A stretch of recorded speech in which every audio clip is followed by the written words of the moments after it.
I've always been fascinated by William Lane Craig. He has the most amazingly articulate and confident way of saying the dumbest things, which gets me wondering, does he do this on purpose? Does he act stupid in a willful attempt to manipulate and fast-talk his audience? Or is there really just a huge gap between his command of the English language and his basic reasoning skills? Join me as I explore these questions, taking a tour of Craig's arguments in a segment I call William Lane Craig, Idiot or Willful Piece of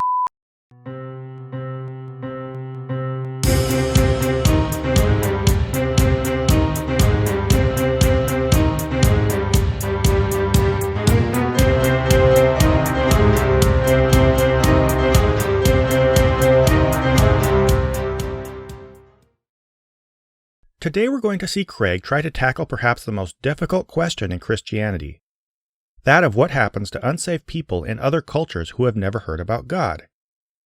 His approach is truly revealing, not because he offers any great insight into the problem, which he doesn't, but because his attempt is so pedestrian, so patronizing, and so obviously targeted at a friendly audience that it reveals a lot about what he really sets out to do as an apologist, and about the true nature of his profession in general. Now, he devotes the first 2 minutes of the video to standard babble about Christ being the only way to heaven. We'll skip this and go straight to the issue at hand. Now, that raises then further difficult theological questions, namely, well, what about those then who have never heard of Christ? How are they going to be judged? It would be unfair for God to judge them for not having placed their faith in Christ when they've never heard of Christ. And God is fair. So what do you do with those people? And it seems to me that the answer of the New Testament is that God judges people on the basis of the light that they have. That those who have only the light of God's general revelation in nature and conscience will be judged on the basis of their response to that. Those who have the light of his special revelation in the gospel will be judged on the basis of their response to that. I would be curious to hear how Craig got such an idea from the New Testament. I see no provision anywhere in the Bible for the salvation of unevangelized people, and quite to the contrary, it states that people are only saved if they call on Christ, emphasizing the importance of spreading the word to others so they have the chance to believe. But setting aside what the Bible does and doesn't say on this issue, the interesting thing here is how Craig presents this idea. Seriously, just look at the wording of this quote and try to appreciate just how lazy he is in trying to slip the possibility past his listeners. He never even claims it's actually backed up by the Bible. He just kind of floats it as a piece of conjecture, then starts discussing the implications without looking back. But why would he do such a thing? I personally don't think it's because he's stupid. In fact, this wording isn't a weakness in his presentation at all, but rather an indication of the relationship he has with his audience. Craig's a master wordsmith with a precise command of the English language, so the fact that he would rest his entire point on such a flimsy, vaguely expressed declaration of a personal hunch tells me two things. First, he knows the Bible never says such a thing, because if it did, he wouldn't retreat to verbiage like, "It seems like the answer of the New Testament is." Instead, he would boldly declare that the Bible clearly spoke to this issue, pouncing on the opportunity to cite chapter and verse. Second, he knows it doesn't even matter whether or not the Bible backs him up on this, because he's addressing an entirely friendly crowd. He's so confident in the cooperation of his audience, and of the two interviewers serving him scripted soft-pitch questions, that he knows he can say, "It seems to him that the Bible says any convenient thing he wants," and rather than evaluating his claim, they'll grasp onto it out of sheer hope that it's true and let him run wherever he wants to with it. This illustrates apologist presentations in a nutshell. When an apologist offers a vague explanation for a problem in Christianity, the response is not, "Wait, we need to dig into that a little further," but rather, "Oh good, I guess he's got that one covered." Then they all go home feeling a little better about their faith. Now, that doesn't mean that anyone can be saved apart from the atoning death of Christ. It just means that it would be possible that someone could be a beneficiary of Christ's atoning death without having a conscious knowledge of Christ.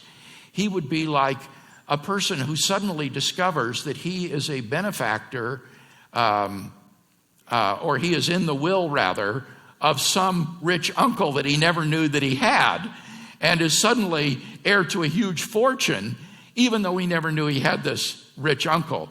A person could be a beneficiary of Christ's atoning death without having a conscious knowledge of Christ. Oh, what the f***? This comparison to a rich uncle makes no sense whatsoever. In fact, it's so unrelated to the problem at hand, I can't even figure out why Craig brought it up. The whole challenge of the what happens to unsaved people who have never heard the gospel scenario is twofold. First, people need to actively express acceptance of the inheritance Christ offers them, or else they don't receive it. And second, people in other cultures are in the absurd position of having to do so without knowing he even exists. It's the need to choose acceptance before being aware of the situation that defines the very nature of the problem, and any analogy that meaningfully addresses this conundrum would have to mirror both of these issues. But by contrast, the rich uncle scenario involves a situation in which a person automatically receives the inheritance no matter what he does. His knowledge of his uncle's existence doesn't enter into the equation, and he need make no choice to accept the inheritance before it's actively offered to him. At some point, someone will show up and tell him about the inheritance, and it's then that he can choose to accept what he's been offered or make the silly decision to reject it, whereas unsaved people have no such option when they die. These two scenarios are so dissimilar that if anything, the rich uncle analogy, by contrast, simply helps illustrate the key issues of the unreached and unsaved problem. But my guess is that Craig never intended for his audience to break this analogy down and try to understand it. Instead, he knew he could just count on them to think, hey, that's a reasonable scenario that sounds a little bit like the problem we're talking about, so I guess we're all good. And there are certain people in the Old Testament like this. Job, for example, had no knowledge of Christ. He wasn't even an Israelite. He wasn't even a member of the Abrahamic covenant. And yet very clearly Job had a personal relationship with God. Sure, according to the Bible, Job believed in God despite the fact that he lived before Christ and wasn't an Israelite. But the depiction of him, at least in terms of his background, is extremely vague. The Bible never says anything about how God revealed himself to Job or through what cultural context Job came to understand who God was, making this a poor parallel to people in other cultures who have never heard of Christ. So it seems to me that God will judge people on the basis of their response to the light that they have, and that anyone who is saved will be saved only through Christ's atoning death. So they only have to respond to the light they have, huh? Tell me, what does this even mean? How does a person become anything that resembles a Christian without hearing about Christ, praying the sinner's prayer, and patterning both their behavior and spirituality after the Bible? These questions should be troubling for any Christian, and what Craig proposes here runs dangerously close to the idea of universalism. It suggests that anybody who looks at nature or feels a spiritual tug in their hearts can respond to this in some totally undefined way and still go to heaven. But if this is the case, what makes Christianity unique? What makes it necessary? At what point does a tribesman in Africa go to heaven for sincerely acting out pagan rituals in response to this spiritual tug? At what point does a Muslim who hasn't been properly introduced to Christianity go to heaven for sincerely practicing Islam? Or if neither of these things happen, then will Craig seriously propose either of these people might have started speaking the name of Christ and practicing recognizable Christianity without the aid of missionaries or the Bible?